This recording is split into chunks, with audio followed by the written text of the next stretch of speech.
ওই ছেলেটা চোর, কেউ ওকে বিশ্বাস করো না। আমি কি সত্যিই এত খারাপ?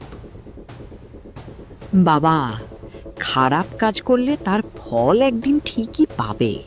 টাকা থাকলেই সব ঠিক হয়ে যাবে।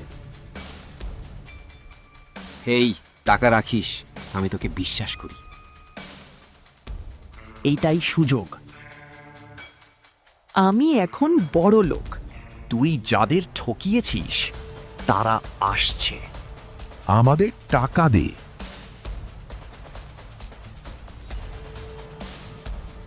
সব শেষ। কর্মের ফল থেকে কেউ বাঁচে না। তোর মা আর নেই, শেষ দিন পর্যন্ত তোর অপেক্ষা করেছিল। মা, আমি দেরি করে ফেললাম।